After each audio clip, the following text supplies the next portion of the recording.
Hey everybody, it's Chris and I'm back to do another pour with you today. So today we're going to do a Dutch pour, but we're going to do a little bit different technique with it. I've been watching some of Kanella's videos and she kind of does a little bit different take on it. Rather than doing a puddle pour like I have done in the past with my Dutch pours, she actually lays down her paint in squiggly lines and then kind of takes it from there. So we're going to give that a try today because she's had some really beautiful results and it looks like a lot of fun. So I thought we would give that a go today. I do have my white paint. All of my paints have been mixed up with pouring medium and they've been thinned down a tiny bit with water, especially the white because it was quite thick. And so I've got a fresh batch of white here. I'm going to go ahead and flood the canvas. Feel free to fast forward and I will speed up this as well.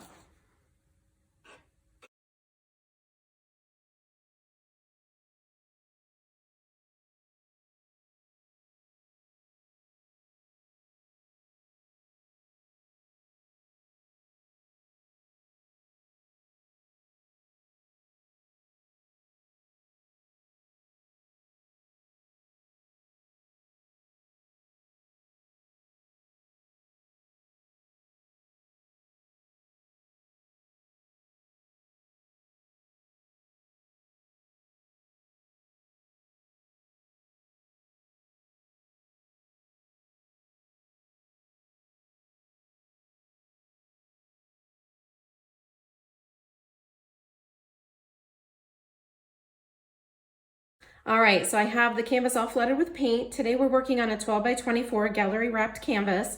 So I wanted to make sure that my sides were covered with the white paint as well. And one of the tips that Kanella gives is that you want to make sure that all of your paints are the same consistency. And I know in the past before, when I've done some Dutch pours, I've kind of made my white paint a little bit thinner that I blow up onto the color. So today I really tried to make sure that all of my paints were exactly the same, just so that I could hope to get some really cool results like she gets. So the colors we're going to use today are dioxazine purple, and then we're also using brilliant purple. Both of these are Liquitex Basics paints. And then we're also using this purple, this is a pearlescent house paint that I had purchased. Like I said, all of the paints are mixed with pouring medium. And then the white I did thin down just a little bit with water to get it to the right consistency. And then we know how much I like my bling. So this is actually a paint that my friend Becky had given me. This is an extreme sheen, and I don't know that I've seen this one before, but it's a pearl color. So I'm hoping that that will give us some really pretty shimmery effects on the top of it. So what I did to make sure that my bottles, because I like to keep my paints in bottles, and these were already mixed, I just wanted to make sure that they were the right consistency. So I just took a popsicle stick and stuck it down in and made sure that it ran at the same consistency as the others. So that's kind of how I tried to ensure that we would be good to go. So I am going to start with, I think I'm going to start with the Brilliant Purple. And as I said, she just creates a squiggly line. Looks like I have a little bug right there. See if I can get that out before we start. It's always good to keep a toothpick handy. So I'm gonna start with the Brilliant Purple, and I'm just gonna kind of go off of the side here to make sure that I'm getting color on the side of my canvas.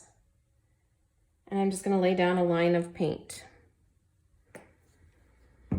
And then the next one, I want to do the Dioxazine Purple. So I'm gonna kind of follow that same line in the middle. And if I don't follow exactly how that other one was, I'm fine with that. And then next is that little house paint that has some metallic pearl in it. I don't think I went down the side, so I want to make sure I'm getting some drippage over there. And then this one, because I had mixed it, I don't have a bottle for it. So I am just going to kind of pour, I kind of feel like that one's a little bit thick. I've added water to this one, but sometimes these are a little bit thick. I think we're okay. So I'm just going to go ahead and pour right out of the cup directly onto the canvas.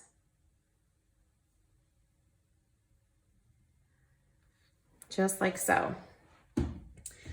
All right, so the next thing that I want to do is to add white paint. I think I might be going downhill here a little bit.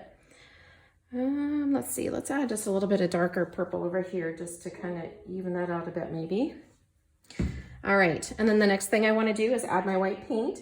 So this is the same paint that I had in the bottle or in the big jug that I flooded my canvas with. So again, just kind of following the lines. And then I've got my blow dryer ready here.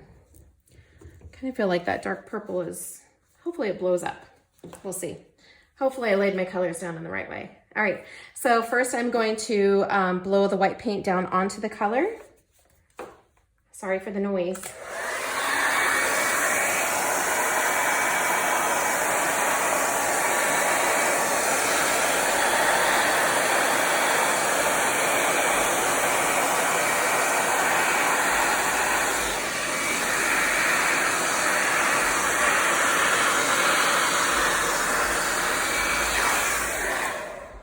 All right, I can tell that I was a little bit thin in this one spot. You can see where I was kind of struggling to get that covered.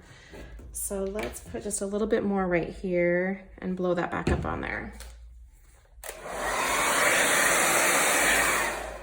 There we go.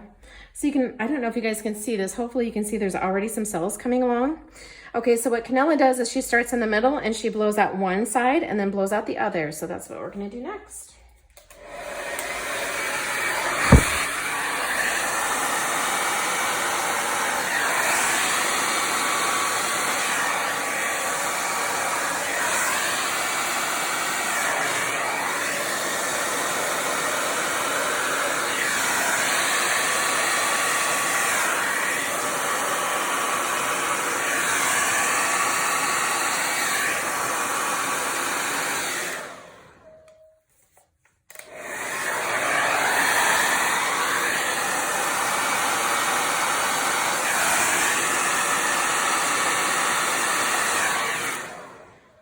I feel like the center there is a little bit skinny. All right, so I think we need to blow a little bit with a straw.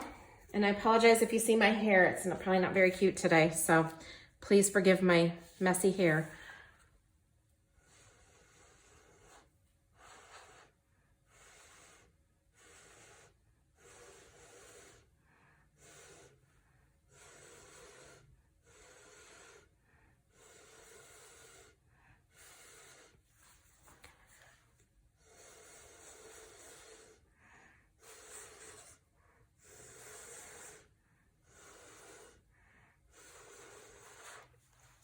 All right, and then I'm just gonna go ahead and turn this and blow the other way.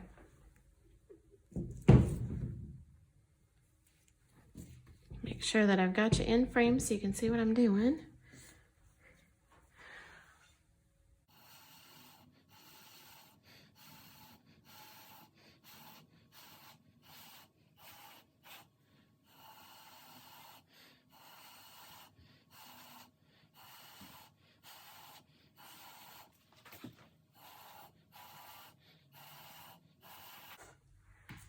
All right, so as you can see, we definitely have more paint on this side of the canvas. So I think what I want to do is see if I can stretch this down just a little bit and get it a little bit more even. We'll see if the paint will go that way for us. I feel like the dioxazine purple kind of got lost a little bit there. There we go, that's a little bit better. And then I'm just gonna kind of let this tip over off of the right end a little bit. There we go.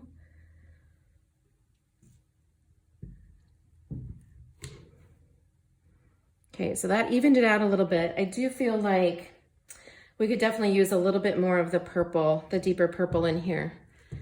And I may just go ahead and add just a little bit here and see if I can kind of follow along what I've got already in here in my pattern.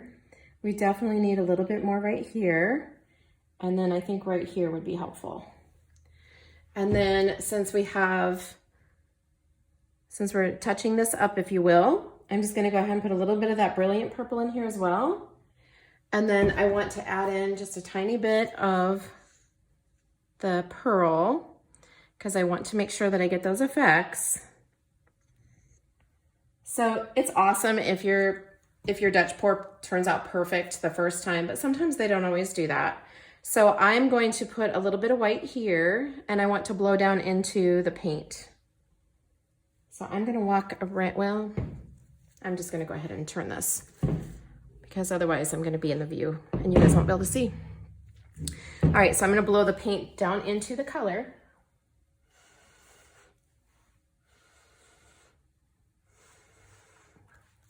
And then I'll tip it back around or turn it back around so that we can blow it out. So I guess what I'm trying to say is don't be afraid if it doesn't turn out the way you like it. Go back and add more colors in. There's nothing wrong with that. So I'm gonna go ahead and blow these out now.